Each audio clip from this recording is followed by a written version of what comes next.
Good evening and welcome to 12 tribes scattered into the four corners of the earth. Welcome also to those that are not of the bloodline of the tribes of Israel, but are grafted into the scattered nation according to Bible prophecy. Blessings upon those that work in the healthcare field and the first responders trying to save lives, those that pick up garbage for us on our sidewalks and streets to keep them clean, those that make deliveries for our convenience, and double blessings on those trying to help deliver and rescue the victims of child molestation and pedophilia, child pornography, child prostitution, as well as pornography, human trafficking, and sex slave operations. Blessings on the ones trying to help and deliver, and double curses on those that are the perpetrators. Finally, blessings upon the homeless. Nearly 600,000 men, women, and children in the United States, including the people that we recently saw from the terrible tornadoes in the Midwest and in Kentucky. And millions around the world, like in the Philippines, where over 300,000 people are newly homeless, where their situation is dire. Blessings upon them. For theirs is the kingdom, and blessings on those who are of the heart and mind to help. Greetings to the chat, those that are visiting. Greetings to all of you. Welcome. Thank you for being here, sharing in the Bible study on Wednesday night. As we normally do, we normally use Wednesday nights to deal with more current events. Although during our Bible studies on Friday and Saturday or Sabbath, we do prophecy, and prophecy is current events. We get more pointed on it on Wednesday night. Recently, and more than just recently, but for the last few years for sure, there has been a rise in the discussion, in the talk of possible civil war in the United States. I want to discuss tonight from the word of the Most High, what does the Bible say about these things? And where are we headed? Because again, the Bible shows us everything. There is nothing that is out here today that it does not deal with, does not talk about, does not show us. We just have to read it. And I hope you all that are out here with us, that we started in beginning of April and late March reading for the year. This is my 19th reading of it. And I hope your reading is going well. I'm now in Galatians as well as Songs of Solomon. And so I hope that your reading is going well as we get to reading through the word of the Most High. And once we read it, the goal is to read it again, to continually read it. Thy word have I hidden in my heart, the word says. It says that I might not sin against thee.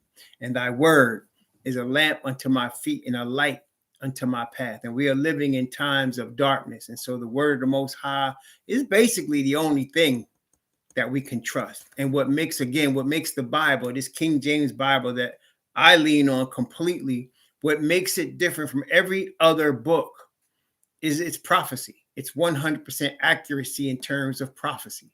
And that's again what we're dealing with today. So let's talk about the first civil war in the United States. And let's talk about it from perspective of the former slaves, the Hebrews. In the description box, you will see I put a playlist there of the Deuteronomy series that we did about 3 years ago. We did a Deuteronomy series. And in that series, in the study of the book of Deuteronomy, we talked about the true Hebrews and what Deuteronomy says about them and what the prophecy about them is and how you can actually know who they are today from reading the book of Deuteronomy and looking at other scriptures, of course. And so I put that in the description box if anyone is interested in that. I also put a video on YouTube from the description box on a recent interview with people that are studying the possibility of civil war in the United States in there. So, when you want to look at that, it's in the description box. Now, the first Civil War started in 1861. It lasted almost exactly 4 years. It went from April of 1861 to April of 1865. So it lasted just about 4 full years. There are many reasons people give as to why it started, why it was fought. But the fact is, it was fought because there were slaves in the South that were causing people to get colossally wealthy. And basically, the Most High was going to take those chains off of his people at that time. In fact, Abraham Lincoln said, one of his many quotes, and you can look this up for yourself, that he would not have freed the slaves if he didn't have to. That his point in fighting the Civil War was to preserve the Union, preserve the nation. That was his point. And so the South would tell you that it was about states' rights, which meant states' rights to own slaves. And so that was the bloodiest war in the history of the United States. 500,000 people died, and they died horrible deaths because it was like painful, cutting off limbs, and the bullets were not as like they are today. So there was a lot of slow, painful deaths. 500,000 men in the United States died. No other war came close in terms of the number of casualties like the Civil War did. So it was intended to take Hebrews' chains off their neck. And that only was a temporary thing, because temporarily that's what happened. At the end of that war, the United States, several cities, Atlanta, and cities in North Carolina and Mississippi and other places were completely destroyed as a result of the Civil War.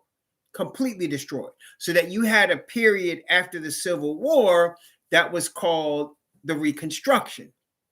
And it was just that. It was the rebuilding of the cities that had been destroyed as a result of the Civil War. During the period of the Reconstruction, former slaves had accumulated wealth. They were in politics. They were becoming senators and Congress people, and they were building up wealth during this time of the Reconstruction.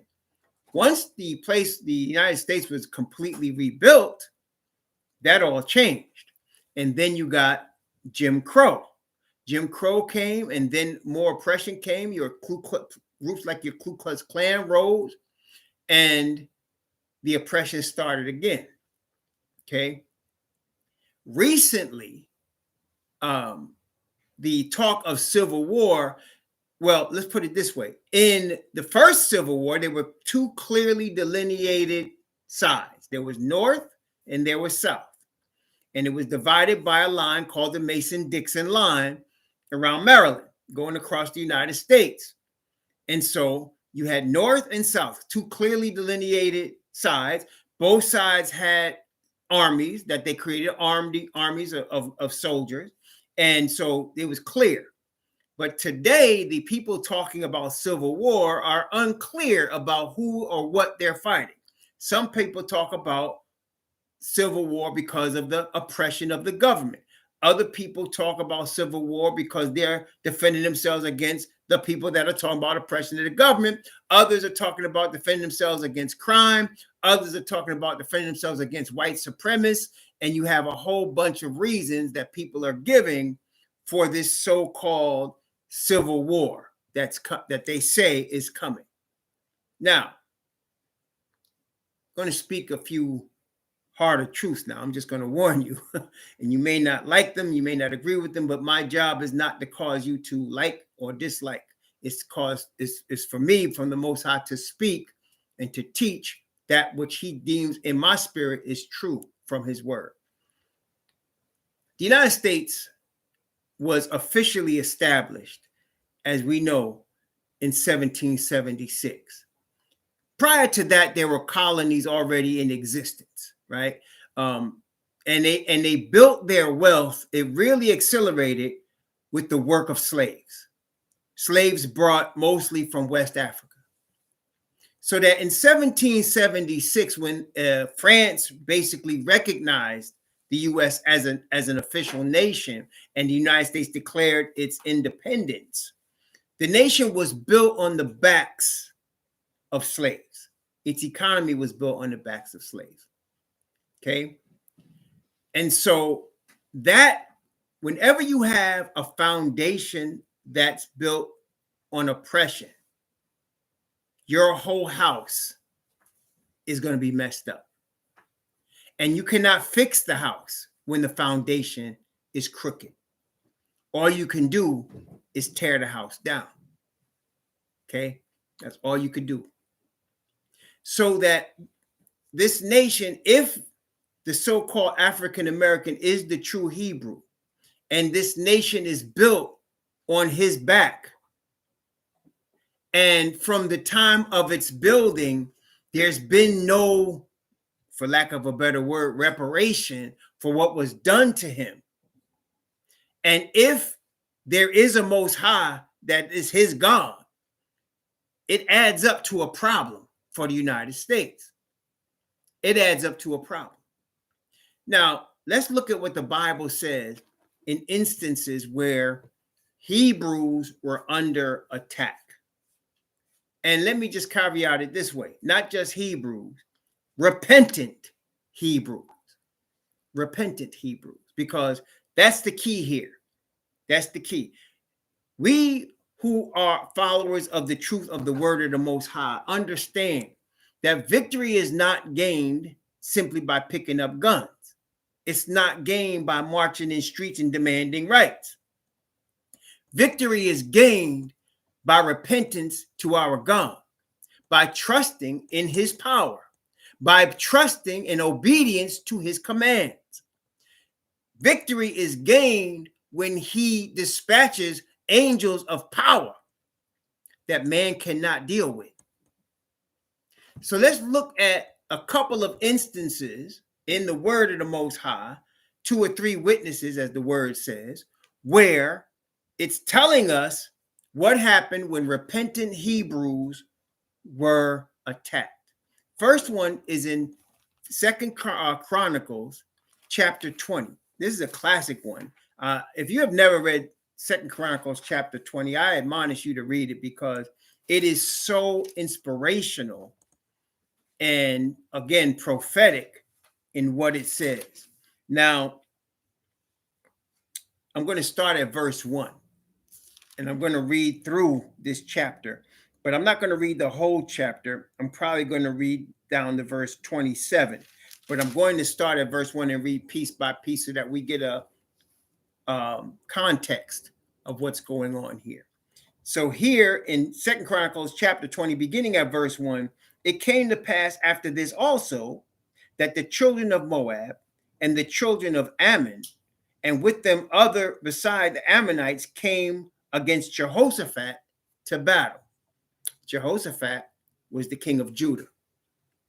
So they were coming at Judah to battle. This is the Ammonites, the Moabites, and others, they said, beside them, which we'll find out later was Edom. So they came together to attack Judah and Jehoshaphat, who was a righteous king, according to the word of the Most High. Okay, so let's continue. Then there came some that told Jehoshaphat, saying, there cometh a great multitude against thee from beyond the sea on this side of Syria. And behold, they be in Hazazon, Tamar, which is in Gedi. And Jehoshaphat feared and set himself to seek Yahweh and proclaimed a fast throughout all Judah. And Judah gathered themselves together to ask help of Yahweh. Even out of all the cities of Judah, they came to seek Yahweh.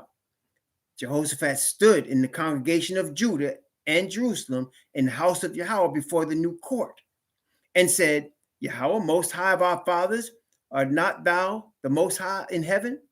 Rulest not thou over all the kingdoms of the heathen? And in thine hand is there not power and might, so that none is able to withstand thee? Notice he's rehearsing who his God is. Okay, follow this now. Verse 7.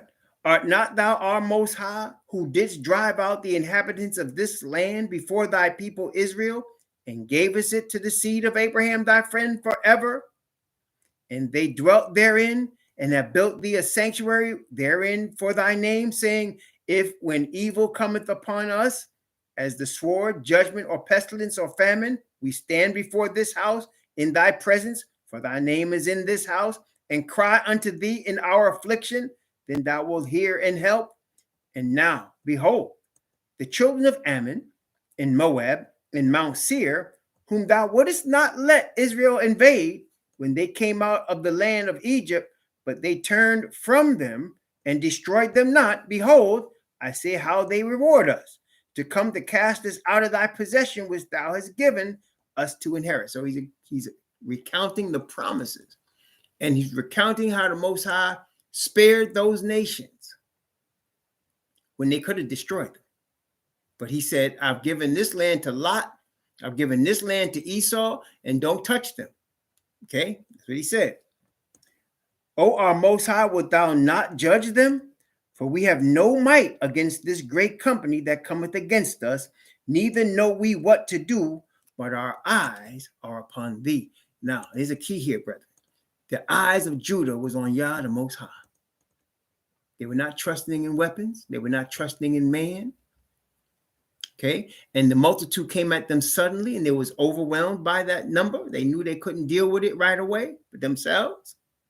And so they were going to trust their God. This is very key for us today. Very key. See, most people don't even know who their God is or who they are, unfortunately. But that's part of the awakening that's now taking place. Praise the Most High.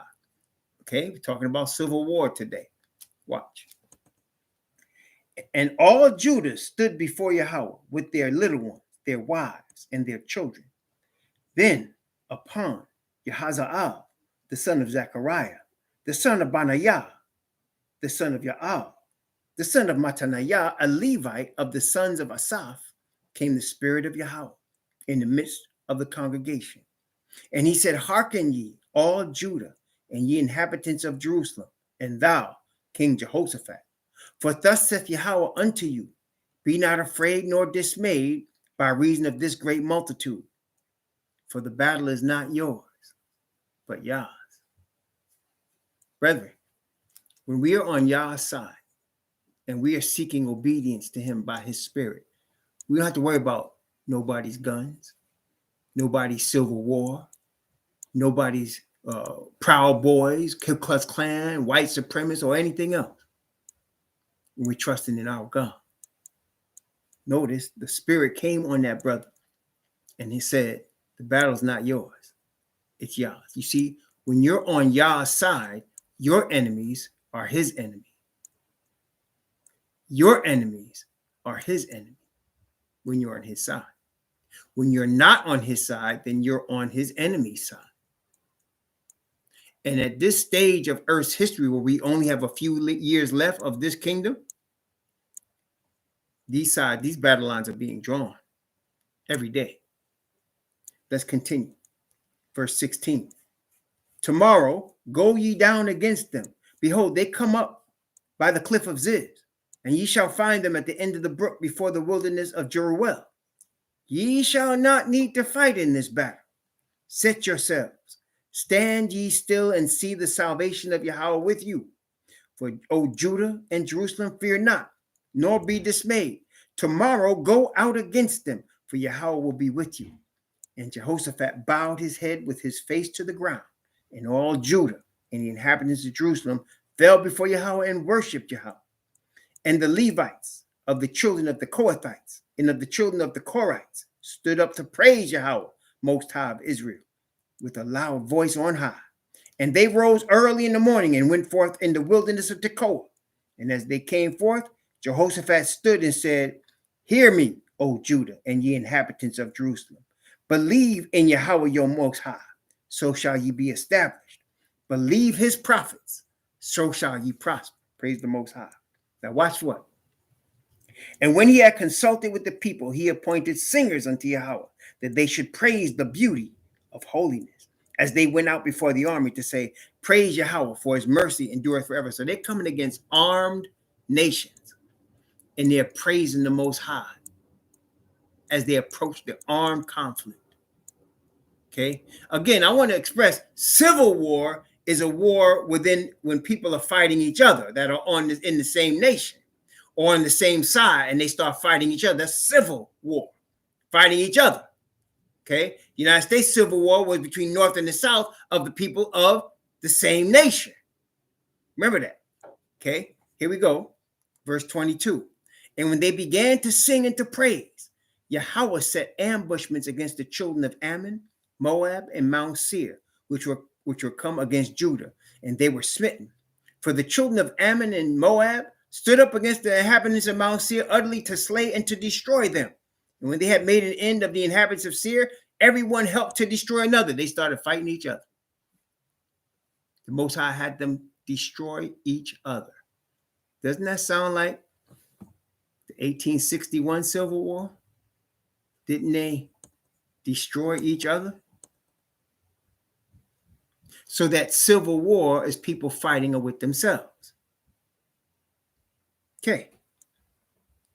Verse 24.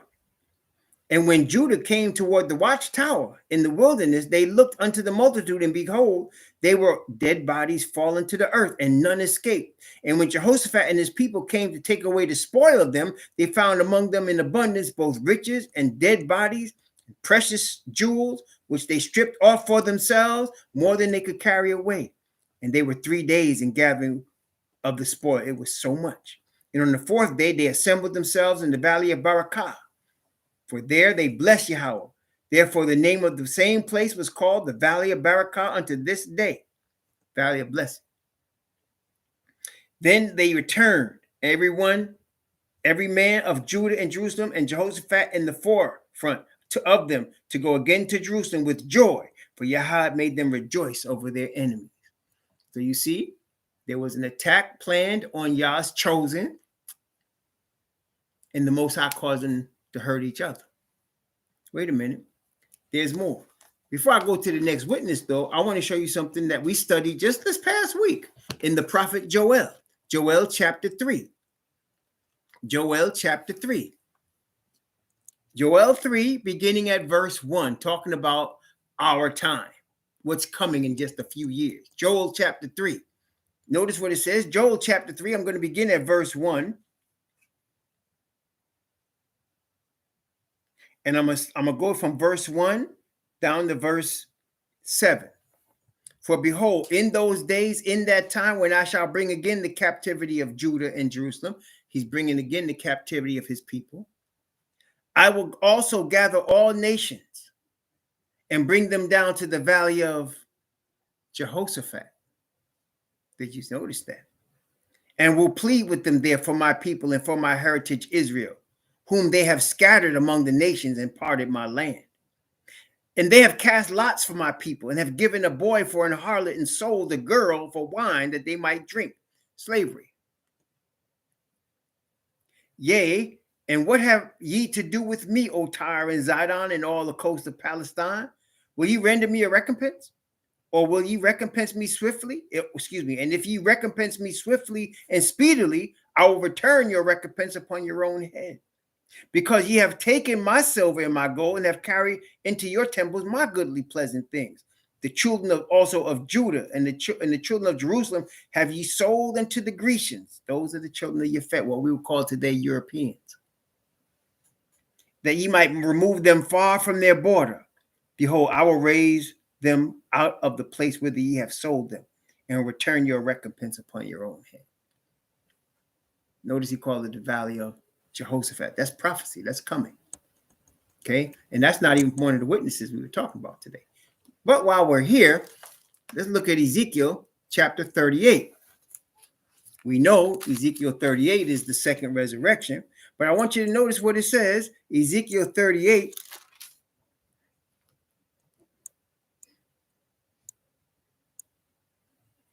When they come to attack Yah's chosen. Verse 21. And I will call for a sword against him throughout all my mountains, saith the Most High Yahweh. Every man's sword shall be against his brother. Talk about civil war. Every man's sword shall be against his brother. And I will plead against him with pestilence and with blood.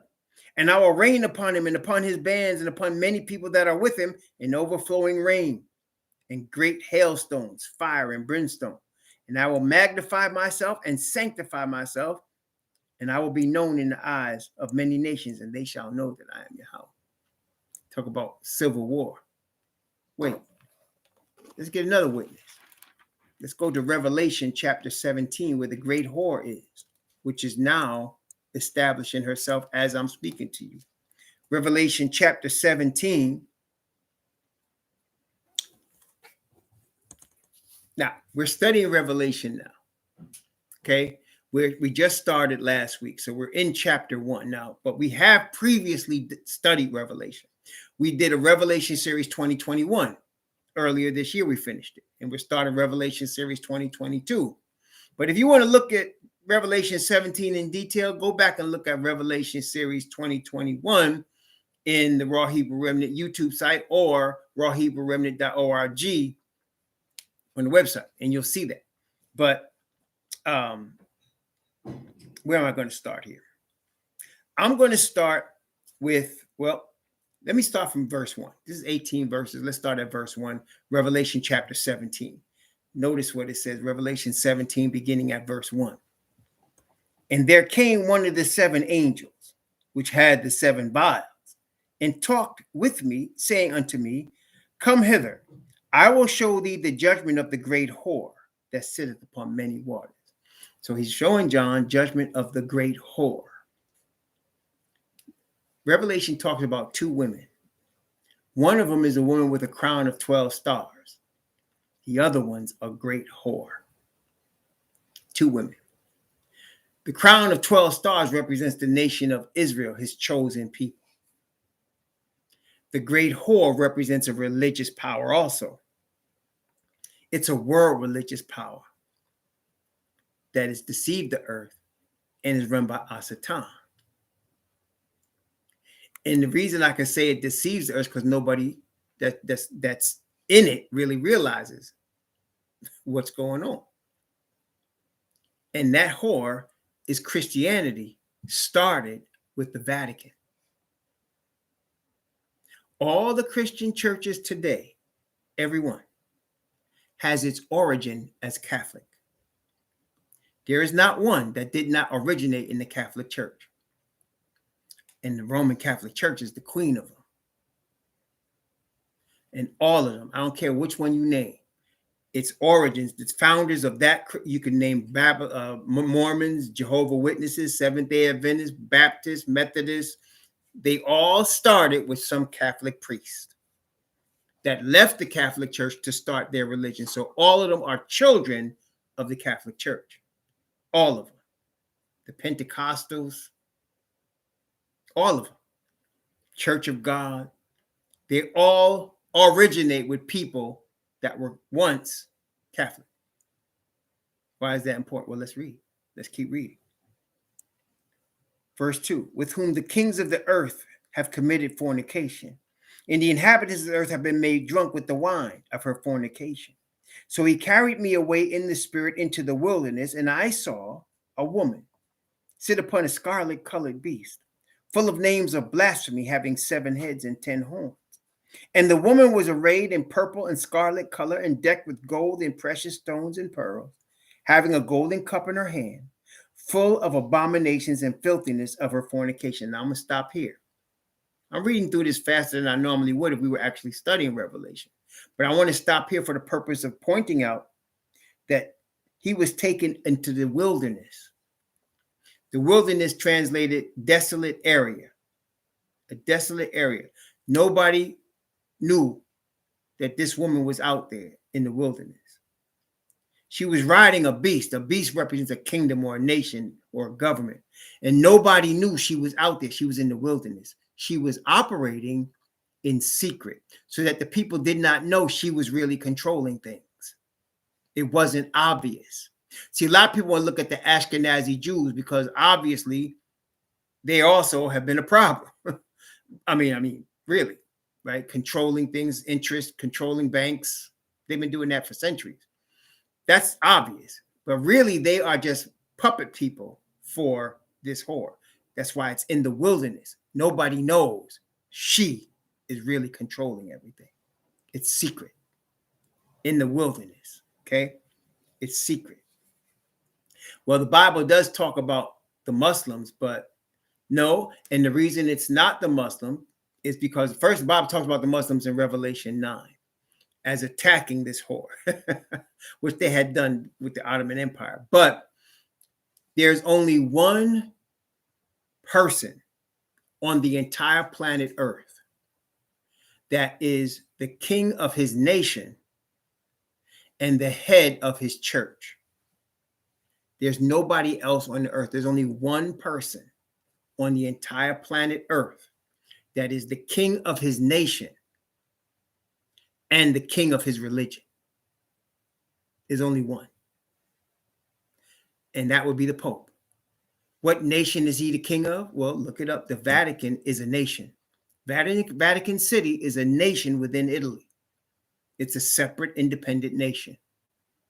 Okay? So he's the king of that nation. He is also the head of a church that is estimated to have 1 billion members. 1 billion members. That's just Roman Catholic variety. That doesn't include all the other Christian religions. So he's the only person on earth. The Muslims have nobody like that. That's the head of all Muslims. Nobody is like that.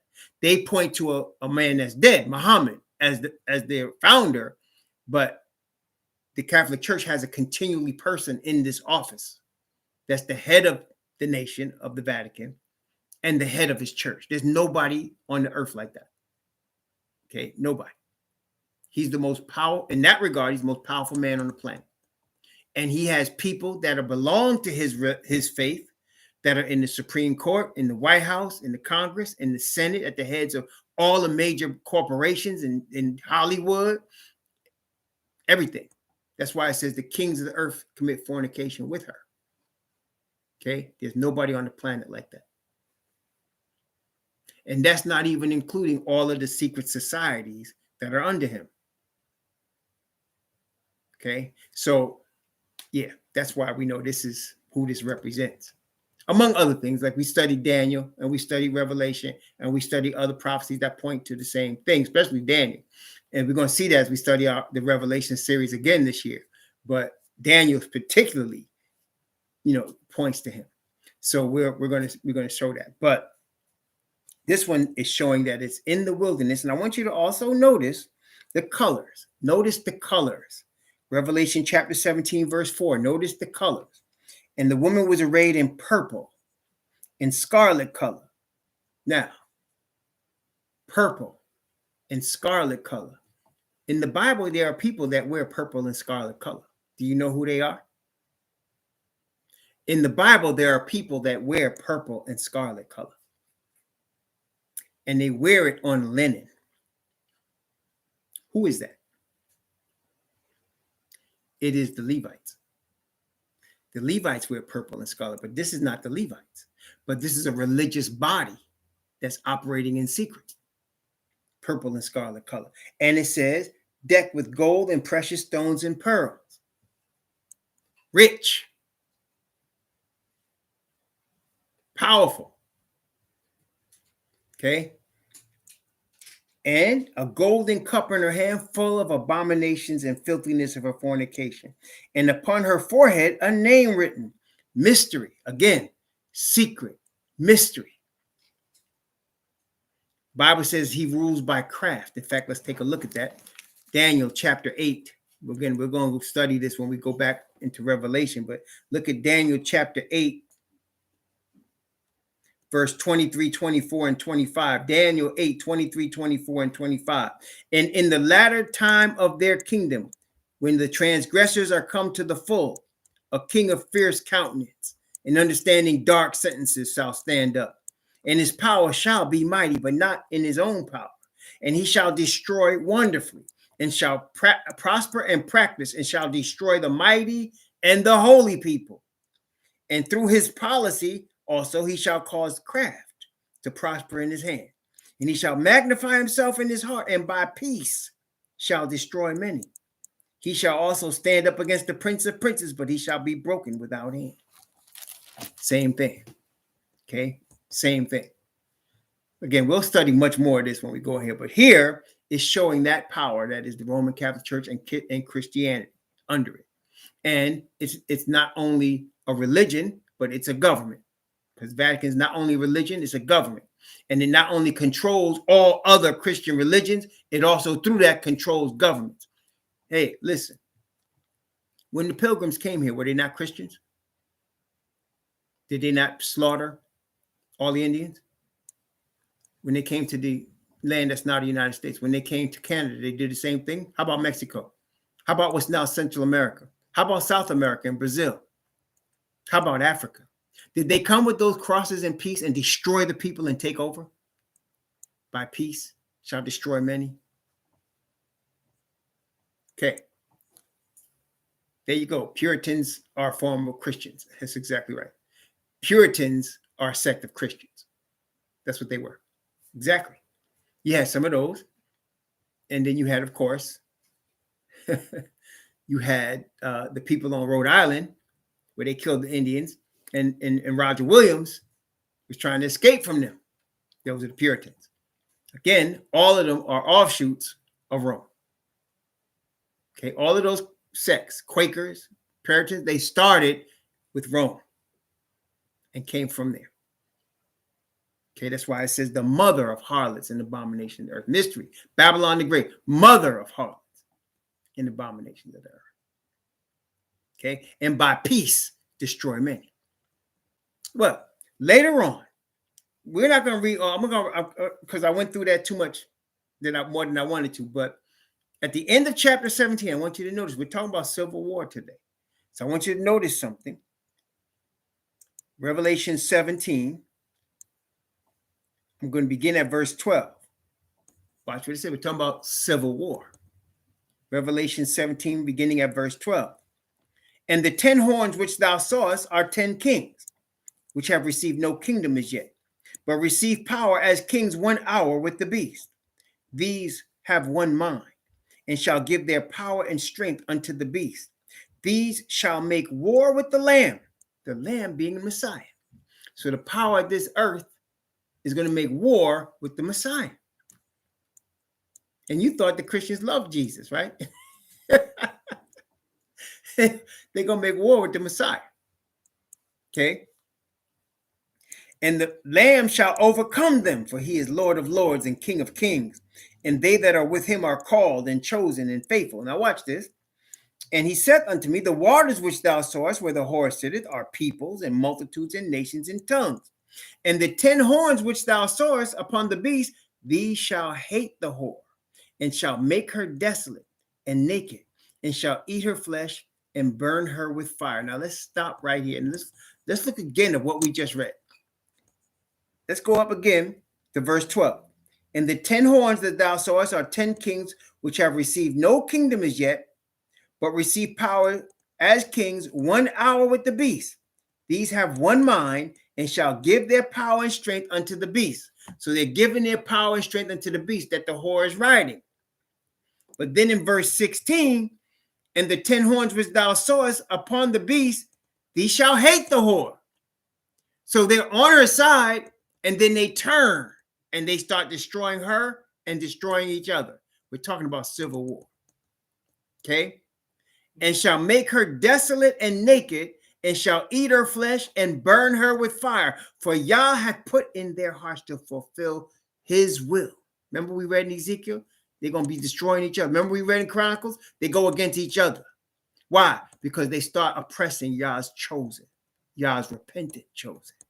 Wait a minute. We're not finished. Wait a minute. Fulfill his will and to agree and to give their kingdom unto the beast, unto the words of Yah shall be fulfilled. And the woman which thou sawest is that great city, which reigneth over the kings of the earth. And of course, as I said, she reigns in secret. Nobody knows that she's behind everything. The Bible's showing us, but the people don't know that. Okay? But wait, we're not finished yet. So you see the civil war, the internal strife that's going to take place. Again, let's go back to Daniel. I want you to notice Daniel chapter 2. Again, we'll study this in great detail as we're continuing our study in the book of Revelation. But I wanted to show you the statue in Daniel chapter 2 and look at the feet of the statue. Daniel chapter 2, and the statues represented the succession of kingdoms to where we are right now. And I want you to notice what the feet. Notice what it says. Daniel chapter 2, beginning at verse 32. I'm going to begin at verse 32 and go down to verse 33. The image's head was of fine gold, his brass and his arms of silver, his belly and his thighs of brass, his legs of iron, his feet part of iron and part of clay. So in other words, it's a loosely joined kingdom. Iron and clay don't stick together. It's a loosely joined kingdom. Okay? It's a loosely joined kingdom. And then, of course, after that, verse 34, thou sawest that till a stone was cut out without hands, which smote the image upon his feet that were of iron and clay, and break them to pieces. Then was the iron, the clay, the brass, the silver, and the gold broken to pieces together, and became like the chaff of the summer threshing floor. And the wind carried them away, that no place was found for them. And the stone that smote the image became a great mountain and filled the whole earth. What is that? Let's just go down real quick. Verse 45. Actually, 44 and 45. And in the days of these kings shall the Most High of heaven set up a kingdom which shall never be destroyed. And the kingdom shall not be left to other people, but it shall break in pieces and consume all these kingdoms, and it shall stand forever. For as much as thou sawest that the stone was cut out of the mountain without hands and break it in pieces, the iron, the brass, the clay, and the silver, and the gold, the great Most High have made known to the king, which shall come to pass hereafter. The dream is certain, and the interpretation thereof sure. We're living in that time. Okay, we're living that time. So there's all this talk about civil war is going to come to nothing. It really is going to come to nothing. They can get all the guns they want. It's not going to help them. It's not going to help them. Okay? Guns is not going to help them. Bombs not going to help them. Planes not going to help them. Radar is not going to help them. Technology is not going to help them. There's one above all of that. Okay? All of that. And he's with his chosen. The so-called African American, the so-called Negroes, the so-called Indians. He's with them. But he's with everybody that is repentant and oppressed. He's with everybody that's repentant and oppressed, no matter what color you are. It just so happens that at the last days, it's telling us the Europeans are going to be ruling the earth where they are. And that they're the ones that's going to start all this mess. And they are. And they're going to be destroyed. Not all of them. Just the unrepentant ones. Just the unrepentant ones. Okay? That's where we are. So all this talk about civil war, really and truly, it's a front. It's a front to solidify the kingdom. That's what they're doing right now. They're solidifying the kingdom. Okay? That's why it says they share power 1 hour with the beast. They're solidifying their kingdom. But it's going to be destroyed. It's not going to be able to stand much longer. Okay, it's not going to be able to stand much longer, which is why the word is showing us we need to be repentant. Let me show you one more about the awakening that we're now seeing among the Hebrews. Let's see in Deuteronomy chapter 30. Deuteronomy chapter 30. This is talking about what's happening right now.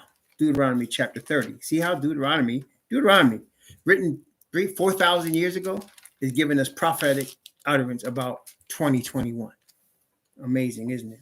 Notice Deuteronomy chapter 30. I'm only going to read the first 10 verses, but please watch carefully what it says. And it shall come to pass. That's future from there. And it shall come to pass. That's future, which the future is now. Okay. It shall come to pass. When all these things are come upon thee, talking about his chosen people, the blessing and the curse. A curse has been on his chosen people. What people have been under a curse on the planet Earth? Nothing they do prospers. They don't even know their name. They can't tell you about their history except they were slaves. There's only one people like that on the planet. They say, oh, we come from Africa. Africa is not even the name of that land. The name Africa was given by a European. Didn't know that, did you? Can't even tell you where we're from. Can't even tell you what our language used to be. Can't even tell you nothing about yourself. Of all the people that are ignorant about themselves, there's nobody more ignorant than the true Hebrews about who they are. He said, and it shall come to pass, when all these things have come upon thee, the blessing, which was initially what we had when we came into the land and came out of Egypt, and the curse which we're suffering now. The blessing and the curse which I have set before thee. And by the way, the curse and the blessing is outlined in Deuteronomy chapter 28. And thou shalt call them to mind. That's called awakening. When you realize who you are and that your people were blessed and now you're cursed and you call them to mind among all the nations with Yahweh thy most high have driven you. So we're scattered into all the nations and we're remembering who we were and what has happened to us. Okay?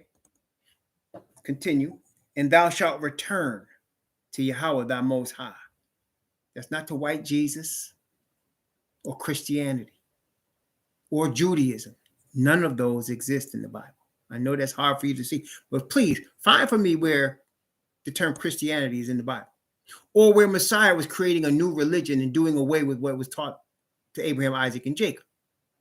And please find me where Moses said there's this religion called Judaism, or where Abraham said he's creating a religion called Judaism. It doesn't exist in there. It's not there. Okay? So no, we're not returning to any of these systems. We're returning directly to our God. Yah is his name. The Bible tells us that's his name, Yah. Okay? Let's continue. And thou shalt return unto Yahweh thy most high, and shalt obey his voice according to all that I command thee this day, thou and thy children, with all thy heart and with all thy soul. That then Yahweh thy most high will turn thy captivity and will have compassion upon thee, and will return and gather thee from all the nations with Yahweh thy most high have scattered thee. See, we've been scattered. And he said, I'm going to gather you back together. I'm going to turn your captivity. See, this got nothing to do with marches, guns, civil war. This to do with us returning to who our God is. Praise the Most High. Verse 4. If any of thine be driven out into the outmost parts of heaven, from thence will Yahweh thy Most High gather thee, and from thence will he fetch thee. And Yahweh thy Most High will bring thee into the land which thy fathers possessed, and thou shalt possess it. And he will do thee good and multiply thee above thy fathers. And Yahweh thy Most High will circumcise thy heart and the heart of thy seed, to love Yahweh thy Most High with all thy heart and with all thy soul, that thou mayest live. Watch verse 7. And Yahweh thy Most High will put all these curses upon thine enemies and on them that hate thee, which persecuted thee.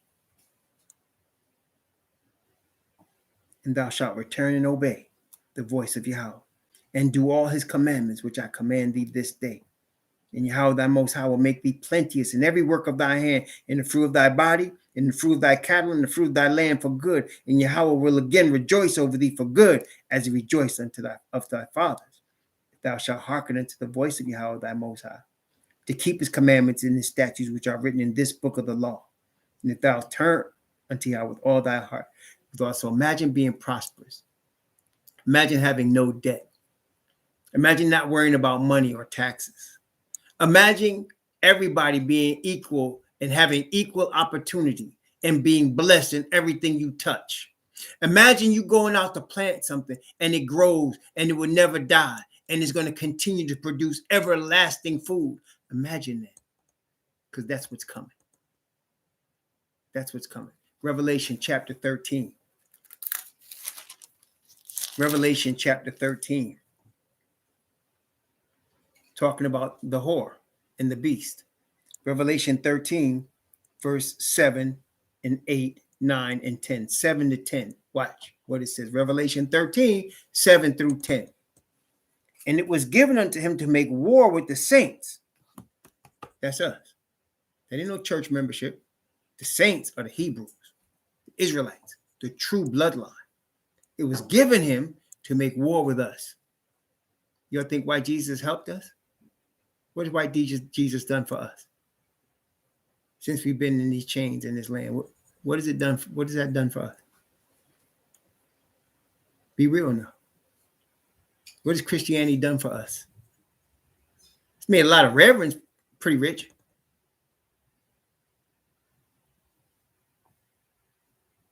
It was given him to make war with the saints and to overcome them. And power was given him over all kindreds and tongues and nations. And all that dwell upon the earth shall worship him, whose names are not written in the book of life of the Lamb slain from the foundation of the world. If any man have an ear, let him hear. Verse 10. He that leadeth into captivity shall go into captivity. He that killeth with the sword must be killed with the sword. Here is the patience and faith of the saints. So you can go out there, get all the guns they want. They can make all the bombs they want. They can storm all the capitals they want. He that leads into captivity shall go into captivity. He that killeth with the sword will be killed with the sword. Live by the sword, you die by the sword. That word is coming to pass. And brethren, we are the generation that are going to see it. Many saints and prophets from not millions, but thousands of years ago read and talked about and prophesied about where we are right now. We just read a prophecy from 4,000 years ago talking about where we are right now. We are the generation that are going to see these things with our own eyes. We don't have that many, there's not that much time left. It's 2021, maybe 12 years on the outside. That's the real outside. But it's going to be before that. Okay? It's coming quick. So all of this thing that's going on, don't let the media lie to you, because that's what they do. They lie and manipulate. That's what they do. Okay? That's what they do. And too often we believe it. We really need to just believe this. Telling us everything. It tells us everything. There's nothing hidden from the Most High that he doesn't share with his people. So as far as the question for tonight, is there going to be another civil war? Yeah, but not what they think. It's going to be them killing each other. That's going to be the civil war. Just like the first one, except this one's eternal. Them killing each other. Yah's chosen are going to be protected. He's going to keep us in the way we should go. Now, I'm not saying we shouldn't defend ourselves. Messiah taught us to be wise as serpents and harmless as doves. A serpent, you get a serpent in the corner, it'll bite you. It's going to try to get away from you. But if you get it in the corner and give it no other choice, it's going to come at you. Okay? Dove try to fly away from any trouble if it can see it ahead of time. Okay? That's us. That's us. And we have angels protecting us from the Most High Yah. And more angels are coming. You see, brethren, we're living at a time in Earth's history where it's pretty obvious. You can see the hearts of people becoming so hardened that a grown man can repeatedly rape a 2-year-old kid or a 6-month-old baby. You're seeing things become so crazy that people will kill their whole families and try to hide it and act like they didn't do it. You're seeing that people get so desperate and crazy. It's happening all over the place. All over the place. People just getting killed off, people so desperate, they're killing, raping. Just today, they let a man out he had been 9 years in prison for attempted rape. Multiple offender. They let him out just a couple of days ago and caught him in the act of trying to rape a woman on the street. Brethren, and I'm just telling you a very small tip of a huge iceberg. It's getting worse. The devil's spirit is taking possession of people. And the spirit of Yah is sealing in the foreheads his people. It's got nothing to do with the church, man. Nothing to do with the Christian church. Nothing to do with any organized religion. This is not about that. These are individuals seeking the Creator himself through the one that he has appointed to represent his righteousness, Messiah. It's got nothing to do with an organization. You see a 501c3 organization, you should run the other way. That's a man-made situation. He's not dealing with man-made situations. This is for him and his people, one-on-one, individuals. Okay? Remember that. Because you're going to see a lot. You're going to see a revival of churchianity. It's already starting that too. You're going to see revival of churchianity. That's coming. That's coming. Okay? All of this is coming to that. He's going to gather that all together. See, so, brethren, this is the time. This is the time. It's so serious, man. I can't even express how serious it is. It gets to me in the sense that I need an outlet, which is why you see me on the next channel. There's so much going on. There's so enormity of evil happening on the planet. Enormity of corruption for the sake of money and power and control. And it's getting worse. And the Most High is allowing it because it's about to all come to an end. Okay? You recall, I'm going to say this one more thing before we close, but if you read the whole Bible, some of y'all have done it too. You don't see in the Bible, in all of, like when you're looking through the First and Second Kings, Chronicles, the First, Second Samuel, you never see demoniacs. Do you notice that? You don't see demoniacs. But all of a sudden, when Messiah returns, you see demoniacs. They spend more time casting out devils from people almost than anything else. In the Gospels, in the book of Acts, they spend more time casting out devils. Why is that? Why is it you could read basically 4,000 years of history, and then all of a sudden here come Mashiach, the Father's only begotten, and you see devils everywhere controlling people? Because the devil himself knew when Messiah was coming, and he was stepping up his game. What do you think he's doing right now? Messiah is about to return, and he's stepping up his game on the highest level ever, because he knows this is it. He knows this is it. So, brethren, I admonish you, seek the Most High. Don't worry about civil war or people stockpiling guns. You're going to see that, and you're going to see a lot of mass murders too. You're going to see that. But Yah's going to keep his people. Those that are repenting and trusting in him, he's going to protect us. He's going to keep us. Don't worry about these craziness. When you see trouble ahead, he'll show you the way to get out. He'll always make a way of escape for his chosen ones, the repentant ones. The others, pray for your family. Pray for the people you love that are out here lost and blind. Because trouble is here. It's not coming. It's here. And it's just getting worse. May the Most High bless you and keep you and cause his face to shine upon you and be gracious unto you. May he lift up his countenance upon you and give you peace. Shalom.